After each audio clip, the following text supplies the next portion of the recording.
dak공한다더니 뭐하다 버스하우스까지 나오나. 수도권 주거난이 심화하는 가운데 여당 중진 의원이 폐기된 버스를 청년 주거시설로 쓰자는 제안을 했다가 거센 반발을 사고 있다. 황희 더불어민주당 의원은 지난 7일 네덜란드 암스테르담에서 선박을 리모델링해 주택으로 활용하는 사례를 언급하며 폐기되는 버스를 리모델링해 대학가 청년의 단기 주거 공간으로 제공하자고 제안했다.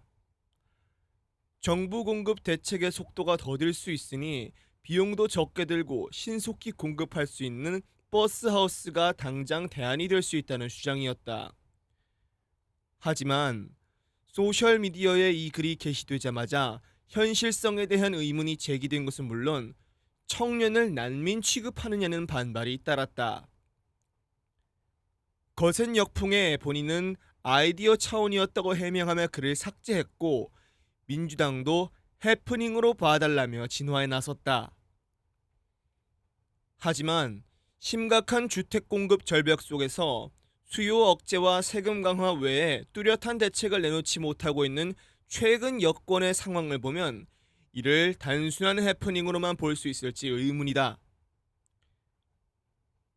현재 수도권 주택시장에선 매매가는 물론 전세와 월세까지 오르는 트리플 강세 현상이 굳어지고 있다. 심각한 전월세난에 내몰린 청년층과 서민들이 울며 겨자 먹기로 중저가 아파트 매입에 나서고 있지만 그럴 여유도 없는 계층은 다시 외곽으로 떠밀려 나가며 집값 상승이 수도권 전체로 확산하고 있다. 정부도 추가 공급 대책 발표를 예고한 상태다. 문제는 지난해 97 대책과 올해 129 대책에서 내놓은 주요 공급 대상지조차 지역민의 반발과 지자체와의 협의 난항으로 별다른 진척을 보이지 않고 있다는 것이다. 이런 엄중한 상황에서도 정부와 여당의 태도는 여전히 안이해 보인다. 현실적인 공급 통로 중 하나인 재건축, 재개발 활성화와 규제 완화는 사실상 배제한 데다 전월세난을 더욱 가중할 우려가 큰 세제 개편안을 밀어붙이고 있다.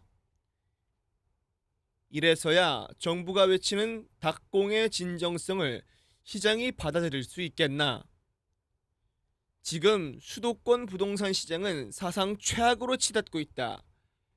여권은 재건축, 재개발 규제, 보유세, 양도세 강화 등 잘못된 정책 기조를 전면 수정하고 현실적인 공급 대책 마련에 총력을 기울이기 바란다.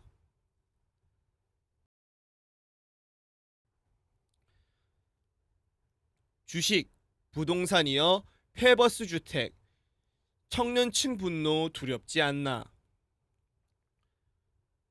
정부 정책에 대한 청년들의 분노가 커지고 있다.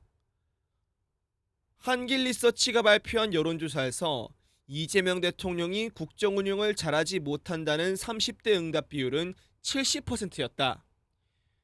다른 여론조사에서 20대 지지율은 부정적이 60%에 육박했다. 6.3 지방선거에서 드러난 청년층 민심 이탈이 시간이 갈수록 더 뚜렷해지고 있음을 보여주는 수치다. 최근 정부 정책이 주거, 자산 형성의 기반을 무너뜨리고 있다고 청년들이 받아들이기 때문일 것이다. 이 대통령은 지난 주말 투자 대상을 국내로 한정하고 기존 혜택을 줄이는 내용의 ISA 개편안을 전면 재검토할 것을 지시했다. 절세 혜택이 커 맞는 통장으로 불리는 ISA는 청년층이 자산을 불리는 중요한 수단이었다. 늘려도 모자란 청년층 혜택을 정부가 거꾸로 줄인 것이다. 이 대통령은 또 소셜미디어에 청년들이 국가정책 때문에 결혼을 망설이는 일은 결코 없어야 한다며 결혼 페널티 22개를 첨부했다.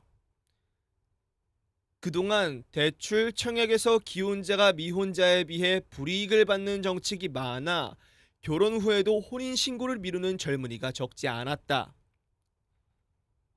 합계 출산율이 1명 이하인 초저출생 국가에서 비슷한 정책이 22개에 이른다고 한다. 이 대통령이 이런 지시를 내린 것은 청년층이 느끼는 불안과 분노가 커지고 있다고 판단했기 때문일 것이다. 청년에 대한 집권 여당의 무감각은 심각할 정도다.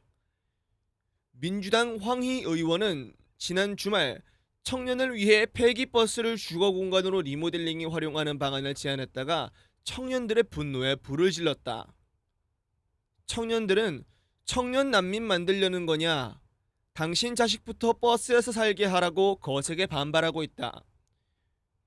최근 정부의 주식시장 정책이 청년층 자산 형성을 불안하게 하고 부동산 정책은 내 집 마련의 꿈을 갖게 하기는커녕 가뜩이나 심각한 청년 전월세난을 악화시키는 가운데 이런 일까지 일어났다. 기업의 경력직 채용 선호, AI 확산 여파로 청년층 고용은 갈수록 악화하고 있다. 청년층 취업자는 44개월째 감소세를 이어가고 있고 고용률 역시 26개월 연속 떨어졌다. 이처럼 청년들이 일자리를 찾기 어려운 상황이 이어지고 있는데도 정부는 정년연장 등 기존 대기업 노조 기득권을 강화하는 정책만 내놓고 있다. 민주당 전당대회 준비위가 8년 만에 부활시키기로 결정했던 청년 선출직 최고위원은 당 지도부 반대로 무산됐다. 개파 간 표싸움 와중에 그나마 청년층 목소리를 낼 만한 자리가 사라진 것이다. 청년들의 불안과 분노는 현 집권 세력에 보내는 엄중한 경고라고 할 수 있다. 선거 때만 청년층 문제를 걱정하는 척하다 선거가 끝나면 오히려 청년에 불리한 정책을 쏟아내면 청년층 분노는 걷잡을 수 없이 커질 수밖에 없을 것이다.